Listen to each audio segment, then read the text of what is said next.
नमस्कार। Global news service Sarwankhera Kanpur Dehat. केंद्र में भाजपा सरकार के 12 वर्ष पूर्ण होने के उपलक्ष्य में जनपद कानपुर देहात के सरवनखेड़ा ब्लॉक मुख्यालय में आयोजित जन कल्याण शिविर सुर्खियों में रहा। कार्यक्रम के मुख्य अतिथि एमएलसी अविनाश सिंह चौहान ने कम उपस्थिति और विभागीय कर्मचारियों द्वारा समय से पूर्व स्टॉल समेटने पर नाराजगी जताई। उन्होंने मंच से ही सरकारी कर्मचारियों को गरीबों की बद्दुआ से बचने की नसीहत भी दी। नाराज मुख्य अतिथि ने सम्मान स्वरूप दिया जाने वाला मोमेंटो लेने से साफ इनकार करते हुए जलपान भी अस्वीकार कर दिया। उनका कहना था कि अगली बार कार्यक्रम में जब सुधार दिखेगा तभी वो जलपान करेंगे। कार्यक्रम के दौरान पात्र लाभार्थियों को फाइलेरिया तथा आयुष्मान किट सहित अन्य सामग्री का भी वितरण किया गया।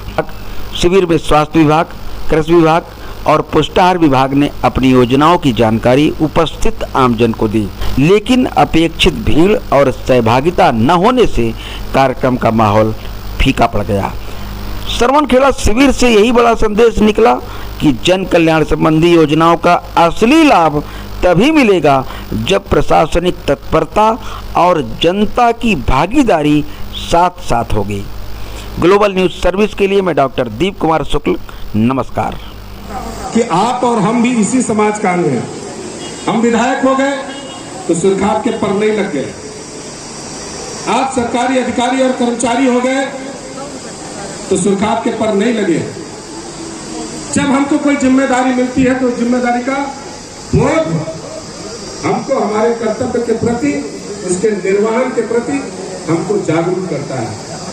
और जब हम उसमें अपने पद के अहम का पर्दा डालते हैं तो आज सहसा आभास न हो रहा हो, लेकिन समय से ताकत और कुछ भी नहीं, समय एहसास कराएगा। आज आप देख रहे हैं यशस्वी प्रधानमंत्री नरेंद्र मोदी जी, जिनके लिए इस देश की करोड़ों करोड़ों माताएं हो, बहनें हो, गरीब हो, किसान हो, मजदूर हो, उनके बीच में जब जाकर के आप सरकार के विषय का संवाद प्रारंभ करते हैं तो आम आदमी, माता बहनों की जुबान पर अगर कोई नाम आता है तो सिर्फ मोदी और योगी का नाम आता है। आजादी के लगभग 7 दशकों तक गांव की गरीब माताओं बहनों की पीड़ा और वेदना को संवेदन शून्य सरकारों ने न समझने की गलती की और उसी के चलते 2014 आते आते इस देश के 125 करोड़ भारतवासियों ने नरेंद्र मोदी जी को अपना नेतृत्व सौंपने का काम किया। और आपने देखा होगा कि दिल्ली में बैठी आदरणीय नरेंद्र मोदी जी के नेतृत्व वाली सरकार हो या उत्तर प्रदेश में योगी आदित्यनाथ जी के नेतृत्व में काम करने वाली भारतीय जनता पार्टी उत्तर प्रदेश की सरकार हो, हमारी सरकारें संवेदनशील सरकारें हैं। अभी आपने स्टॉलों के माध्यम से देखा, अभी कार्यक्रम चल रहा है। हमारी उदासीनता इस बात को दर्शाती है कि हमारे स्टॉल उखड़ने लगे। हम कितने जागरूक हैं, हमें यह तय करना होगा। और सरकार की संवेदनशीलता कि हम प्रत्येक उस जरूरतमंद तक पहुंच करके और उसकी जरूरतों को पूरा करने का काम करें। इस संकल्प के साथ आदरणीय मोदी जी और उत्तर प्रदेश में योगी जी काम कर रहे हैं। हमें न केवल उनमें भागीदारी करनी है, बल्कि अपनी भागीदारी के माध्यम से जन कल्याणकारी नीतियों को जमीन के धरातल पर उतार करके लाभार्थी को सीधे लाभ पहुंचाने का काम हमारी नैतिक जिम्मेदारी है। मोदी सरकार के 12 साल पूरे होने के अवसर पर जन कल्याण और जो अपना स्वास्थ्य मेले का आयोजन विकासखंड सरवनखेड़ा में किया गया। सरकार की स्पष्ट मंशा है कि गांव गरीब किसान मजदूर हैं और उनको इन आयोजनों के माध्यम से उनकी समस्याओं का निराकरण हो और जनता और सरकार के बीच में कोई दूरी नहीं है और इसलिए हमारे जनप्रतिनिधि, हमारे नेतागण इन कार्यक्रमों में भागीदारी करके और जनता की समस्याओं के निराकरण के लिए पूरी तरीके से जागरूक होकर के और हम जनता की समस्याओं का निराकरण करने के लिए अपेक्षा के अनुरूप लोग आ रहे हैं कि अभी कुछ संख्या कम रह रही मैंने है? अभी कहा है यहाँ के जिम्मेदार अधिकारियों को, जी लेकिन आप देख रहे हैं कि गर्मी भी काफ़ी है, लेकिन हम लोगों का प्रयास है कि भागीदारी और अधिक हो, अधिक से अधिक लोगों को इन आयोजनों के माध्यम से लाभ मिल सके। हम उस दिशा में बराबर तत्पर हैं। आगे की भविष्य की कुछ नई योजनाएं लेकर सरकार आ रही क्या? भविष्य की योजनाओं को लेकर के तो आप देख रहे हैं कि हमारी केंद्र की नरेंद्र मोदी जी के नेतृत्व वाली सरकार हो या उत्तर प्रदेश की यशस्वी योगी आदित्यनाथ जी की सरकार हो, हमने जहां देश और प्रदेश के चौमुखी और चतुर्मुखी विकास को नए आयाम देने का काम किया, वहीं गांव, गरीब, किसान, मजदूर को विकास की मुख्य धारा से जोड़ करके और जनता और सरकार के बीच में जो दूरियां हुआ करती थी, हमने उसको समाप्त करने का काम किया है। आज सरकार स्वयं जनता के दरवाजे चल करके जाकर के और उनकी समस्याओं का निस्तारण के लिए करनी। एक अभी समस्या भी उठाई, आपके सामने भी उठाई, ये जो आयुष्मान कार्ड को लेकर के, एक तो उम्र का थोड़ा 70%, दूसरा उसमें जो 6 बच्चे वाला जो है, ये ऐसा लगता है कि थोड़ा सा ध्यान में है। हाँ कहा भी है, जी। आगे उसको देखेंगे। और क्या कहेंगे, क्षेत्र की जनता से क्या कहेंगे? क्षेत्र की जनता से यही कहना है कि जिस तरीके से मोदी जी और योगी जी पूरे समर्पित भाव से देश और प्रदेश को आगे लेकर के जाना चाहते हैं, उसमें जन भागीदारी सुनिश्चित करा करके और जनता को अधिक से अधिक कल्याणकारी योजनाओं का लाभ दिलाते हुए हम प्रदेश और देश को विकास की मुख्य धारा से जोड़ने का काम। आप जैसा लीडर एक प्रदेश स्तर की राजनीति में एक बड़ा मुकाम रखते हैं आप, तो क्षेत्र के लिए कुछ ऐसा कुछ ला रहे हैं क्या? सरवनखेड़ा क्षेत्र सरवनखेड़ा क्षेत्र की एक बड़ी मुख्य समस्या थी।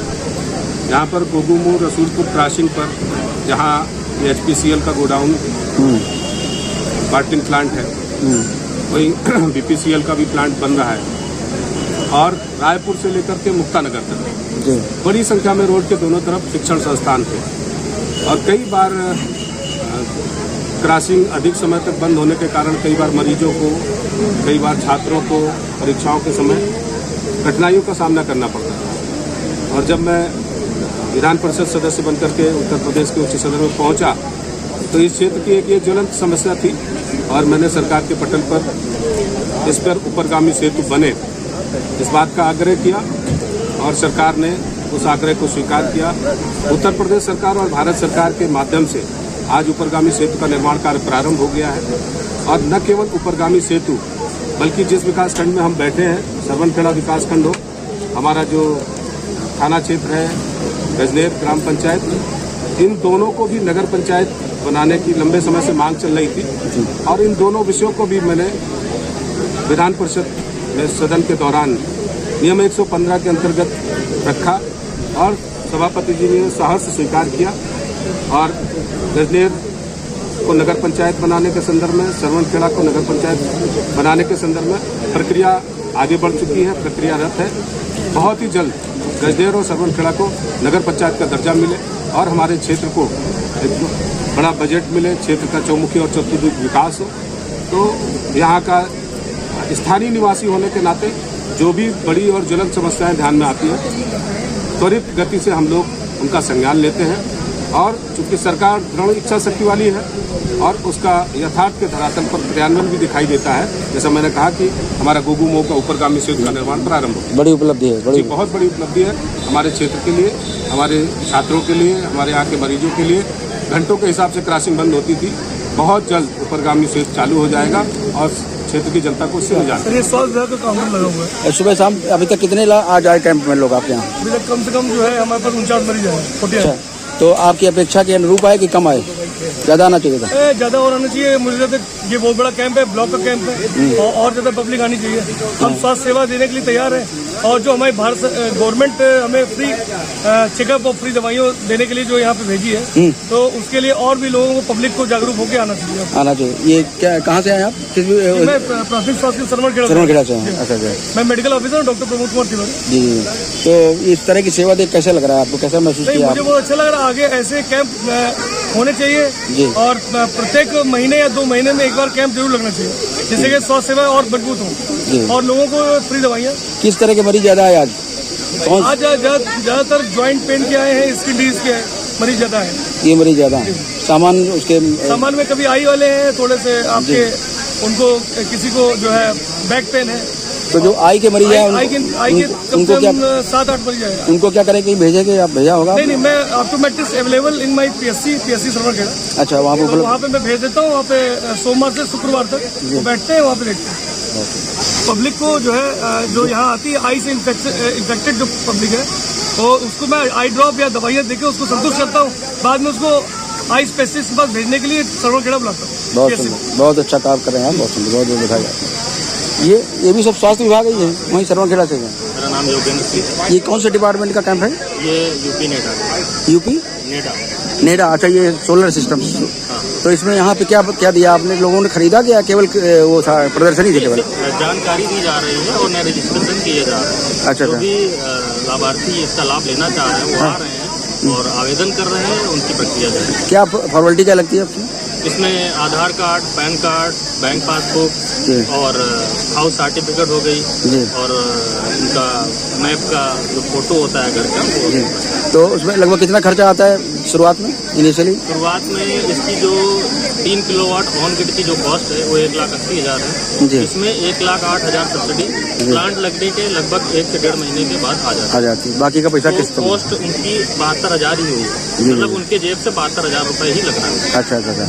तो आज लगभग कितने लोग आए आपके पास में पूछने के हमारे लिए? पास आज लगभग 30 से 35 लोग आए। कुछ बुकिंग भी हुई? हाँ, लगभग 5 से 6 बुकिंग हो गई। तो क्या लग रहा है, इस तरह कैंप से कुछ फायदा मिला, मतलब लोगों को? बिल्कुल मिलेगा। हमारे हिसाब से जन जागरूकता अभियान चलाना चाहिए। जी।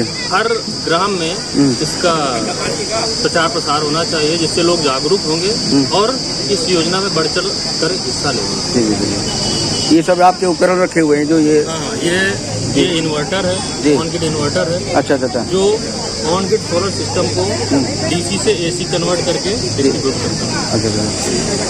तो इससे डीसी भी है। इससे लगाने से क्या फायदा है, एक लाइन में अगर पूछे आप? लगाने से ये फायदा है, जहाँ बिजली का बिल 2,000 आ रहा होगा, अच्छा, लगभग खत्म ही हो जाएगा वो। और जो बिजली बढ़ेगी, मान लो उपभोक्ता का जो डेली का यूज 10 यूनिट है और वो उपभोग मात्र 5 यूनिट ही कर रहा है, तो बचा हुआ 5 यूनिट का उसको पैसा मिलेगा रिटर्न। मतलब एक तरह से दोहरा लाभ है। हाँ, इसमें बिजली बिकती भी है, कम पड़ने पे खरीदी भी जाए। अब आज तो यहाँ लोग कैंप में आए, वैसे संपर्क कहाँ करेंगे आपसे? वैसे संपर्क हमारे नंबर हैं जी और ऑफिस है हमारा। कहाँ पर है आप? संपर्क कर सकते हैं कानपुर हरजिंदर नगर से। यहाँ सरवरखेड़ा में भी कुछ आपने कोई ब्लॉग में किसी को बनाया कि जो आप? हाँ, हमारे हर एरिया में एजेंट हैं, उनके नंबर्स हैं, आप उन पर कॉल कर सकते हो। ये सारे कंपनी के नंबर्स हैं। हमारे जो विजिटर्स हैं वो जाएंगे आपके यहाँ और सर्वे करेंगे, आपको जो रिक्वायरमेंट होगी वो बताएंगे और सारा फुलफिल करने के बाद आपके यहाँ प्लांट लगेगा। क्या लाभ मिला यहाँ पर? आप ये सभी स्टॉल क्या मिला मिला ये मेले का समापन नहीं हुआ। डब्बा 1 लीटर। कैसा लग रहा है ये? बताओ। अच्छा है। डॉक्टर कहाँ से आई हो?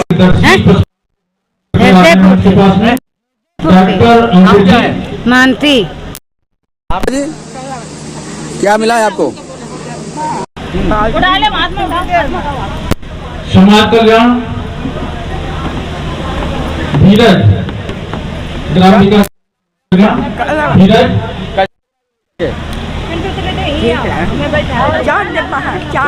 उपयोग की चीज है ये, उपयोग में आएगी। क्या है आपको पता नहीं? किसने दिलाया है बताओ?